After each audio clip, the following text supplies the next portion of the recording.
নমস্কার, কেমন আছো সবাই? আশা করছি সকলে খুব ভালো আছো, সুস্থ আছো আর সাবধানে আছো। তোমাদের আশীর্বাদ আর ভালোবাসাতে আমিও বেশ ভালো আছি।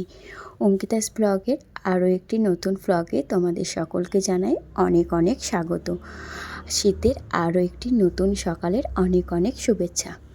সকাল সকাল ঘর ঝাড় দিয়ে চলে এসেছিলাম কাকা শ্বশুরের ঘরের বেড কভারটা পাততে। কাল কেচেছিলাম, তবে কাল রাতে কাজ করতে করতে কাকুমণি চলে আসাতে আমার আর রাতে পাতা হয়নি। তাই ভাবলাম আজ সকাল সকাল পেতে নিই, না হলে সারাদিনেও আবার কাজে ব্যস্ত হয়ে যাব, এই কাজটি আর হবে না। তাই সকালবেলা চা খেয়ে চলে এসেছি এই জায়গাটা আগে পাততে, তারপরেই যাব ঘর ঝাড় দিতে। মোটামুটি 4টে ঘর ঝাড় দেওয়া হয়েছে, 4টে নয় সরি 3টে। এখন কাকুমণির ঘরটা ঝাড় দিয়েই বেরোবো, তারপরে বারান্দা ঝাড় দেবো, তারপরে রান্না বসাবো। ঘর ঝাড় না দিয়ে তো চাল বার করতে পারবো না বাসি ঘরে, তাই আগে ঘর বারান্দাগুলো ঝাড় দিয়ে নিই। তো সকালবেলায় দেখতে পারলাম বিছানা চাদরটা পেতে নিলাম। এখন তার বিছানাটা ভালো করে গুছিয়ে রাখবো। আর মাথার সামনে এক গাদা জামা কাপড় ঝুলঝুল করছে। যতই গুছিয়ে রাখি না কেন সেগুলো এলোমেলো হয়ে যায়, তবে রোজ গুছিয়ে রাখা সম্ভব হয় না। আর কাকা শ্বশুরের ঘর তো একটু অডই লাগে গোছাতে। ভাসুরেরটা সমস্যা হয় না গুছিয়ে রাখতে, তবে কাকা শ্বশুরের ঘরটা আমার একটুখানি কেমন যেন লাগে তার ঘরটা গুছিয়ে রাখতে। সে তার নিজের জিনিস নিজের মতো করে রাখতে পছন্দ করে। যাই হোক, চলো, বিছানাটা তো পাতা হয়ে গেল, চাদরটা, এটাতে সারাদিনের একটা নিশ্চিন্ত হলাম। না হলে মাথায় চাপ থেকে যেত কখন কাকুমনি এসে শোবে। কালকে বেচারা এমনিতেই ওরকমই শুয়ে পড়েছিল বেড কভার ছাড়াই। আজ সেটা যাতে না হয়, যেহেতু সারাদিনের কাজের ব্যস্ত হয়ে যাব, আবার দুপুরবেলা একটুখানি রেস্ট নেবে, তাই এই কাজটা সকালবেলায় করে রাখলাম। তো ঘর ঝাড় দিয়েই চলে এসেছিলাম আমার জলগুলো রোদে দিতে। আজ আবার একটু চড়াই রোদ, সকাল থেকেই দেখছি রোদের তাপটা বেশ আছে, সেই জন্যই জলগুলো রোদেই রেখে দিচ্ছি। এখন জলগুলো ভরতে ভরতেই রান্না বসিয়ে দেবো। এই যে রান্না বসিয়ে দিয়েছি, এখানে ভাজছি কলা ভাজা। আমার কাঁচকলা তরকারির থেকে ভাজাতেই বেশি ভালো লাগে। আর এখানে আমি ভাতও বসিয়ে দিয়েছি। কাঁচকলাটা আমি মেনলি ভাজি একটু মুচমুচে করে, আর তার মধ্যে একটুখানি লঙ্কার গুঁড়ো দিই, বেশ ঝাল ঝাল হয়, খেতে বেশ টেস্ট লাগে, তবে সেটা গরম গরমই ভালো লাগে। তারপরেই বড়মশাই নিয়ে এসেছিলো এখানে মাছ এনেছিল সকালবেলায়। যেহেতু তাড়াহুড়ো করে করা হয় না, সেই জন্য সকালবেলা একটু তাড়াতাড়ি করে ঘুম থেকে উঠে বেচারা আগে মাছ এনে দিয়ে তারপরে গেছিলো সবজি বাজারে। ওই যে সবজি বাজারে এনে রেখেছে। আর মাছটা আগে এনে দিয়েছিল, তার কারণ হলো মাছটা তো আমাকে রান্না করতে হবে, আজ আর সবজি রান্না করব না। সেই জন্য বলেছিলাম মাছটা ট্যাঙ্কির মধ্যে থেকে এনে দাও, তারপরে যাও সবজি বাজারে, তুমি যতক্ষণে সবজির বাজার করে আসবে ততক্ষণে আমার মাছের ঝোল হয়ে যাবে। তাই দেখো এখানে কিন্তু মাছের ঝোলটা হয়ে গেছে। তো ওখানে সবজি বাজারটাও করে এনেছে, এখন তাকে খেতে দেব, তারপরে তাকে বিদায় দেব। তো চলো আগে বড়মশাইকে একটু বিদায় দিয়ে নিই। এই যে এখন বড়মশাই বেরিয়ে যাচ্ছে, সমস্তটা গুছিয়ে দিতে পেরেছি, এটাতেই শান্তি।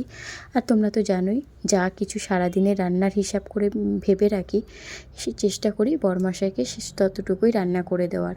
আর এই যে এখন ঠাম্মাকে নিয়ে যাচ্ছি, সে যাবে একটু পটিতে। তো ভাবলাম যে চলো একবারেই 2 কাজ হয়ে যাক, এখন তাকে নিয়ে যাব পটিতে, আর ওদিকে বড়মশাইও বেরিয়ে গেল। ঠাম্মাকে বাথরুমে বসিয়ে দিয়ে চলে এসেছিলাম ঘরের বিছানাগুলো গোছাতে। আমার ঘরের বিছানাটা গুছিয়ে নিয়েছি, এখন এসেছিলাম ঠাম্মার ঘরে বিছানাটা গোছাতে। রোজ তো গোছানো হয় না, জানোই ঠাম্মা ঘরে থাকে।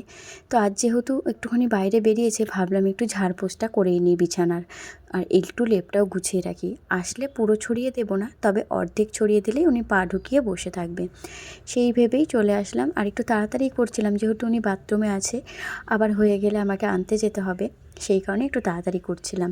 তো চলো ঝটপট করে ঠাম্মার ঘরে বিছানাটা গুছিয়ে নিয়ে ঠাম্মাকে ঘরে রেখে তারপরে এখনও ঘর মুছবো।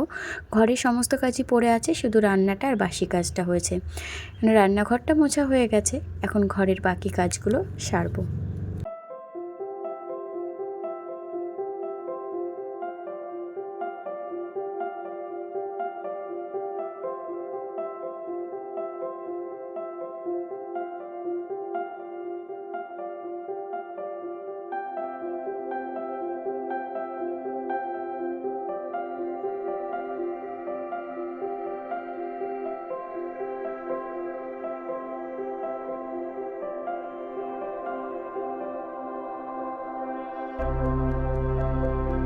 ঠাম্মাকে ঘরে নিয়ে গিয়ে ঘরগুলো মুছে নিয়েছিলাম। ঘরের কাজটা মোটামুটি কমপ্লিট। এখন এসেছিলাম এখানে রান্নার বাসনগুলো মাজতে।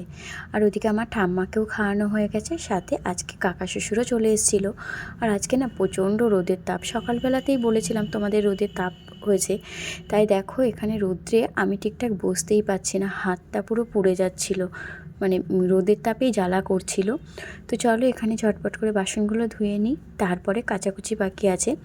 এখন কয়েকটা কাচাকুচি করব, তারপরে ঠাম্মাকে স্নান করিয়ে আমি নিজে যাব স্নান করতে। তার মধ্যে কিছুটা কাজ বাকি আছে বলতে আমি রান্নার জলটা ভরবো, সাথে চালটাও ধুয়ে রেখে যাব। তো চলো ঝটপট করে আর একটু ঠাম্মার মাথায় তেল টেল দিয়ে মাসাজ টাসাজও করে দেবো, সারাদিন যেহেতু শুয়ে থাকে। তো আগে চলো এই বাসনগুলো ধুয়ে নিই।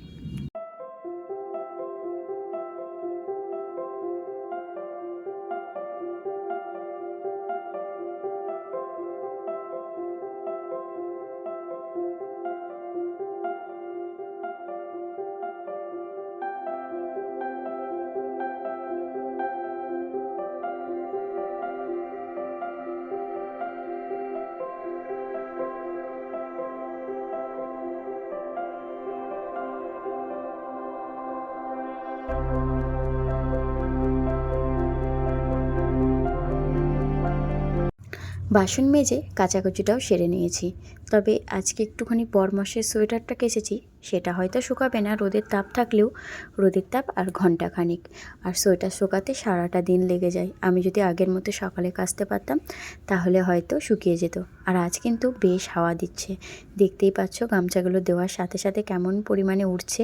আর এখানে একটু ঠাম্মার সাথে গল্প করছিলাম, সাথে করে জামা কাপড়গুলোও মিলছিলাম। ঠাম্মা এখানেই বসে আছে। আর এই যে আমাদের বাড়ির কুকুরটা, ওদের জানো তো, ওদের মা আর মেয়ে মিলে দুজন মিলে 10টা মতো বাচ্চা দিয়েছিল, একটাও ভাগ্যক্রমে বাঁচানো যায়নি। আমাদের বাড়ির যে কুকুরটা, এর যে মা, তার হচ্ছে কোনো বছরই বাচ্চা বাঁচে না, কুকুর বাচ্চা বাঁচে না। এই ভাগ্যক্রমে গত বছর বেঁচে গেছিলো। এবছরও মা মেয়ে দুজন মিলে 10টা না 8টা যেন বাচ্চা দিয়েছিল, একটাও বাঁচানো যায়নি। লাস্টে 3টে তো পোকা হয়ে গেছিলো, হয়তো কামড়াকামড়ি করেছিল। সেটা যখন বরমশাই দেখলো তখন স্প্রে দিয়েছিল, ওষুধও দিয়েছিল, তবে স্প্রে দেওয়ার পরে প্রায় 8-10টা পোকা বেরিয়েছিল। যেদিনই স্প্রে দিয়ে পোকাগুলো বার করেছে সেদিনই রাতে বাচ্চাটি মারা গেছে। এতে বরমশাইয়ের বড্ড মন খারাপ হয়ে যায় জানো তো। কোনো বছরই হাজারো চেষ্টার পরে কুকুরের বাচ্চাগুলো বাঁচানো যায় না, তবে গত বছর এটাকে বাঁচাতে পেরে একটু খুশি হয়েছিলাম। তো চলো এখানে জামা কাপড়গুলো মেলা হয়ে গেল। আর এই যে বালিশের ওয়ার দুটো এখন হয়ে গেছে আমার হাঁড়ি ধরার নেতা। তারপরে এই যে চলে এসেছিলাম রান্নাঘরে। এটা হলো দুপুরে রান্নার জন্য চালটা ভিজিয়ে রাখলাম, ধুয়ে পরিষ্কার করে ধুয়ে নিয়েছি। এখানে জল দিয়ে ভিজিয়ে রাখলাম, স্নান করে এসে এটা সমেতই গ্যাসের মধ্যে বসিয়ে দেব। তো চলো এবার যাব ঠাম্মাকে স্নান করাতে। এখানে ঠাম্মাকে এসেছিলাম তেল মাখাতে, তো বললো একটু পিঠটা চুলকে দাও, সারাদিন শুয়ে থাকে, সারাদিন জামা থাকে তো গায়ে, সেই জন্য তেল দেওয়া হয় না। শীতকালে তেল না দিলে একটু চচ্চর করে চুলকায়, তাই একটু বসেছিলাম একটুখানি চুলকাতে। তারপরে মাথায় তেল দিয়ে একটু ম্যাসাজও করে দেবো পিঠটা, যেহেতু সারাদিন শুয়ে থাকে, গা হাত পা তো ব্যথা হয়। তবে এই কাজগুলো করার সময় হয় না, ইচ্ছা থাকলেও আমি পেরে উঠি না জানো তো। ইচ্ছা হয় যে তার সেবা শান্তিতে আর একটু জোর লাগাবো, তাকে একটুখানি হাত পাগুলো ম্যাসাজ করে দেবো, সন্ধেবেলাটা একটুখানি পাটা টিপে দেবো, কিন্তু ওই যে মনের ইচ্ছা আছে। তবে আমার যে শরীরটা দেয় না, সারাদিন খাটাখাটনির পরে সন্ধেবেলা আমার শরীরটা পুরোটাই ছেড়ে দেয়। আমার আর ইচ্ছা করে না ঠাম্মার ঘরে গিয়ে তার হাত পাগুলো একটু টিপে দিই, বা একটু ম্যাসাজ করে দিই, বা একটু আঙুলগুলো টেনে দিই, বা তার সাথে দুটো গল্প করি। কোনোটাই আর হয়ে ওঠে না। ওনাকে যে বিকেলবেলা একেবারে ঘরে দিই, তারপরে ওনার সাথে দেখা হয় আমার সন্ধেবেলা চা খাওয়ার সময়, চা দিয়েই আমি আমার ঘরে বসে চা খাই, ওনারা ওনাদের মতো চা খায়। আমার আর কোনো রকমই ইচ্ছা হয় না যে ওনাকে একটুখানি আর একটু যত্ন আত্তি করি। মন চাই, তবে কি বললাম, ওই যে শরীর দেয় না। সবসময় মন চাইলেই যে করতে পারবো সেটাও কিন্তু না, তাই না? তো এখানে তার মাথাতেও একটুখানি তেল দিয়ে নিলাম, আজকে স্নান করবে বলেছে, কারণ আজকে রোদের জোর আছে, ওই জন্য ভালো করে স্নান করাবো। মাথাতেও তেল দিয়ে নিলাম। আর এখন বলেছিলাম যে আমি যেহেতু সর্ষের তেলটা একটু চ্যাটচ্যাট করে বলে সর্ষের তেলে হাত দিতে একটুখানি কেমন যেন লাগে, সেই কারণেই একটু এই মাথায় দেওয়ার তেলটাই ওনার পিঠে দিয়ে একটু ম্যাসাজ করে দিলাম। তো চলো এখন ওনাকে নিয়ে স্নানে যাই, তারপরে আমিও স্নানে চলে যাব।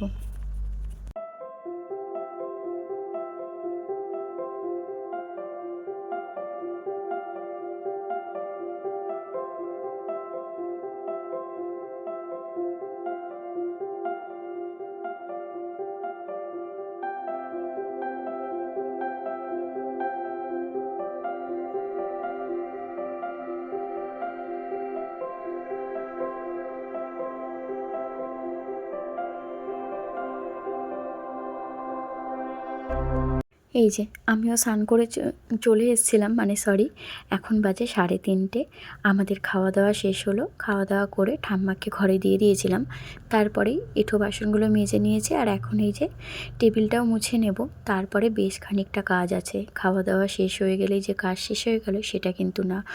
যারা খাওয়া দাওয়া করে হাত ধুয়ে উঠে পড়ে তাদের জন্য খাওয়া দাওয়ার পরে কাজ শেষ হয়ে যায়, কিন্তু বাড়ির বউদের কখনোই সেটা শেষ হয় না। বাড়ির বউদের আরও অনেক কাজ থাকে খাওয়া দাওয়ার পরে, যেমন এঁঠো বাসন মাজা, এঁঠো নেওয়া, তারপরে ধরো যে জামা কাপড়গুলো মেলা আছে সেগুলো তুলতে হবে। এখন যেহেতু শীতকাল, চারিদিকে দরজা জানলা আটকে রেখে তবেই এখন শুতে যাব, নাহলে রান্নাঘরটাও ঠান্ডা হয়ে যাবে, দাদার ঘরটাও ঠান্ডা হয়ে যাবে। আর আজ রাতে যেহেতু দাদা বাড়িতে আসবে, কাল 25শে ডিসেম্বর তার ছুটি আছে, সেই কারণেই তার ঘরটা ঠান্ডা হয়ে গেলে তারও অসুবিধা হবে। তো এঁঠোটা নিয়েই চলে এসেছিলাম ভেজা জামা কাপড়গুলো তুলতে। কোনোটাই মোটামুটি শুকিয়েছে, কোনোটা শুকায়নি। তো তোমাদের আগেই বলেছিলাম সব হয়তো শুকাবে না। এই যেগুলো আমি এখন তুলে নিলাম এগুলো শুকিয়ে গেছে, আর যেগুলো আমি হাতের মধ্যে নিচ্ছি এগুলো শুকায়নি। এগুলো আলাদা করে দাদার ঘরে নিয়ে গিয়ে মেলে দেবো। তো চলো, এখানে জামা কাপড়গুলোও তোলা হয়ে গেল। এখন জামা কাপড়গুলো মেলে নিয়ে আগে দরজা জানলাগুলো আটকে নিয়ে তারপরে একটুখানি রেস্ট নেব। একটা সংসারে টুকিনাকি অনেক কাজ থাকে, সেটা প্রপার গুছিয়ে করতে গেলে সারাটা দিনও যেন কম পড়ে যায়। তো যারা এইভাবে কাজ করে তারাই জানে যে কিভাবে সারাটা দিন আমাদের কেটে যায়। হাতে মনে হয় আরও ঘন্টাখানিক সময় পেলে হয়তো সুবিধা হতো, তো সেটা তো আর পাওয়া যায় না। সারাদিন কাজেই ব্যস্ত থাকি, সেই কাজের কিছুটাই তোমাদের সাথে তুলে ধরার চেষ্টা করি। তোমাদের অবর্তমানে, মানে ক্যামেরার অবর্তমানে আমি কিন্তু আরও অনেক কাজ করি, যেগুলো তোমাদের সাথে শেয়ার করা হয় না। সেগুলো শেয়ার করলে হয়তো অনেকটাই ভিডিওগুলো লং হয়ে যায়, সেই জন্য রোজ সব ভিডিও তোমাদের সাথে শেয়ার করা হয় না। তবে চেষ্টা করি, যতটা পারি চেষ্টা করি করার। তো চলে এসেছিলাম সন্ধেবেলা। এখানে এই যে বড়মশাই ভিডিও করছিল, সেটা আমি জানতামও না। আমি গেছিলাম ঘরে চা আনতে, কাকা শ্বশুর আর ঠাকুমা শাশুড়িকে দিয়ে আমাদের জন্যও নিয়ে এসেছি। হঠাৎ দেখলাম সে ভিডিও করছে। তবে আমার ভীষণ ঘুম পাচ্ছিল, কারণ আমার আজকে দুপুরে ঘুমটা পোষায়নি। শুতে শুতেই 4:30 বেজে গেছিলো। আর বড়মশাই উঠেই আমাকে বাড়িতে এসেই আমাকে ডাক দিয়ে দিয়েছিল, তখন বাজে ওই 5:45 মতো। আমার ওই ঘন্টা 2-2.5 ঘন্টার মতো না ঘুমালে আমার ঘুম পোষায় না।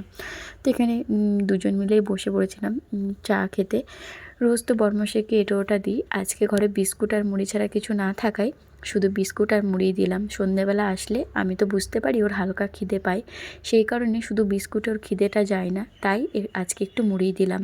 কাল মায়ের সাথে বাজারে গিয়ে ওর জন্য বেশ কিছু খাবার কিনে আনবো, যেটাও সন্ধ্যেবেলা কাজের থেকে আসলে মোটামুটি হালকা খিদের জন্য ওর জন্য পারফেক্ট হবে। তারপরে ওই যে বলেছিলাম তোমাদেরকে যে আমার বড়মশাই সকালবেলা বাজার করে এনেছে, সেগুলো আর দুপুরবেলা গুছিয়ে রাখা হয়নি। ভেবেছিলাম রাতে রাখবো, সেই জন্যই চলে এসেছি রাতে। এখন আমি ভাতটা বসিয়ে দিয়েছি, আর এখানে ভাত বসিয়ে বসেছি।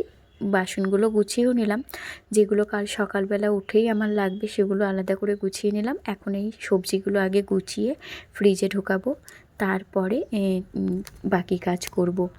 আর ইচ্ছা আছে কাল যা রান্না হবে সেটা তো আজকে রাতেই ভেবে রেখেছি, সেগুলোও করে রাখবো। অনেকটা কাজ এগিয়ে রাখলে সকালবেলা রান্না করতে সুবিধা হয়। তো চলো তোমাদেরকে দেখাই বড়মশাই ঠিক কী কী বাজার নিয়ে এসছে। এখানে এনেছে 2টো লাউ, কিছুটা আছে তোমার হচ্ছে গাজর, আর এখানে আছে 4টে ফুলকপি। ফুলকপিগুলো বেশ টাইট আর খুব ভালো। সাথে আছে টমেটো, একটুখানি রসুন আর একটুখানি উচ্ছে। উচ্ছেটা আমাদের বাড়িতে আমিও বেশ ভালোবাসি, কিন্তু আমার কাকা শ্বশুর খেতে চায় না তিতো বলে। আর এনেছে একটুখানি দেখতেই পাচ্ছ এখানে পেঁয়াজকলি আছে, আর এনেছে সিম। এই হলো 600 টাকার বাজার। সকালবেলার মাছ দিয়ে সবজি বাজার দিয়ে 600 টাকার বাজার হয়ে গেছে। এখানে বসেছি ফুলকপিটা কাটতে কালকের রান্নার জন্য। কী রান্না করব সেটা কালকের ভিডিওতেই দেখতে পারবে, এখন কাটাকুটি করে রাখি। ফুলকপিটা কাটবো, সাথে একটুখানি ফুলকপি এখান থেকে নিয়েই এখন রাতের জন্য আলু ফুলকপি ভাজবো, আর কাটাকুটিগুলোও করে রাখবো।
কাটাকুটি মোটামুটি কমপ্লিট। এখানে ফুলকপি আলু ভাজবো, দুটো একসাথে দিলে না ফুলকপিগুলো ভাজা হতে চায় না, তাই ফুলকপিগুলো আগে ভেজে রাখছি।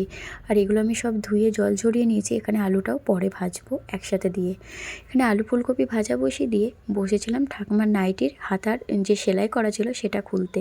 হাতাটা একটু টাইট টাইট হতো, পরাতে আমার অসুবিধা হতো, যেহেতু ফুল হাতা আমারও অসুবিধা হতো আর তারও পরতে অসুবিধা হতো। তাই রোজই পরতে গিয়ে দুজনের মধ্যে খেঁচাখেচি বেঁধে যেত। সেই কারণেই আজ একটু হাতে সময় নিয়ে বসেছি এটা করতে। অনেক দিন ধরেই ভাবছি তার নাইটির হাতার যে সেলাইটা করা আছে সেটা খুলে দেবো। খুললে কী হবে, তাকে পরাতে আমার সুবিধা হবে। সে আর হয়ে উঠছে না। তো চলো, খাওয়া দাওয়া কমপ্লিট, বাসনও মাজা হয়ে গেছে। আজকের ভিডিওটি তাহলে এখানেই শেষ করছি। সবাই সুস্থ থেকো, ভালো থেকো, সাবধানে থেকো। আর ভিডিওটি কেমন লাগলো কমেন্টে জানিও। বাসন মেজে এখানে এই যে বরমাসের বাসনও নিয়ে চলে এসছে। সবাই সুস্থ থেকো, ভালো থেকো, সাবধানে থেকো। দেখা হচ্ছে আগামী দিন নতুন একটা ভিডিওর সাথে। সবাই ভালো থেকো, সুস্থ থেকো, টাটা।